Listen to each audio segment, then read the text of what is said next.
هنتكلم النهارده ان شاء الله عن الكرياتين، وهل هي فعلا ليها لازمه او ملهاش لازمه. في بعض المكملات احنا ما ينفعش ان احنا نستغنى عنها، من ضمنها الكرياتين. زي ما قلنا قبل كده، الكرياتين دي ماده للاسف مش بنحصل عليها عن طريق الطعام لانها مش متواجده بوفره.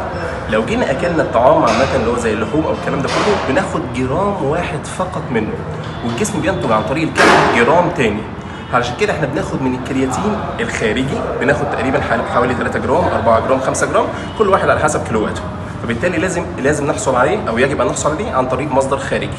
قبل التمرين ولا بعد التمرين؟ اخد الكرياتين قبل التمرين ولا بعد التمرين؟ يفضل يكون بعد التمرين مباشره، لان احنا بنفقده زي ما احنا قلنا في التمرين، فيفضل ان انا اخده بعد التمرين مباشره، لانه بيساعد في عمليه الجيننج اللي عمليه البناء، وبيساعد في عمليه السترينث برضه. فيفضل يكون بعد التمرين، ويعمل حاجه اسمها بيرفع عندي مستويات الانسولين. فانا بفضل ان انا ارفعه بعد التمرين، لان هرمون الانسولين هو افضل هرمون بناء، اقوى من الجي اتش واقوى من التستوستيرون.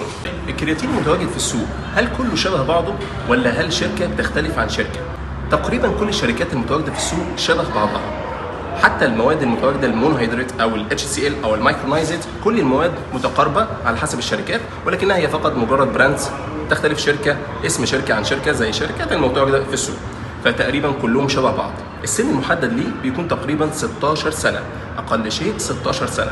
ولو انت عندك مشاكل في الجهاز الهضمي او الكلى، ما تستخدموش الا تحت اشراف طبيب، او ما تستخدموش خالص، بس يفضل طبعا تحت اشراف طبيب، لانه طبعا بيزود انزيمات الكلى، علشان كده لازم تستخدمه تحت اشراف طبيب.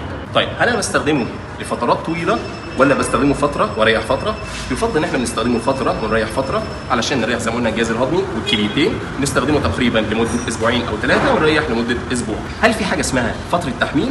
لا، يفضل ما فيش حاجه اسمها فتره تحميل، لان الجسم عقبال لما بيتعود عليه بياخد فتره. فانا ما اجيش في مره واحده اروح مديله جرعه تقريبا 15 جرام في اليوم لمده طويله. فالجسم هنا بعمل لود وبعمل تحميل زياده على الكلى عندي، وبالتالي ممكن يحصل عندي اضرار. طيب هل في فارق ما بين المونوهيدرات والاتش سي ال والمايكرونايزد؟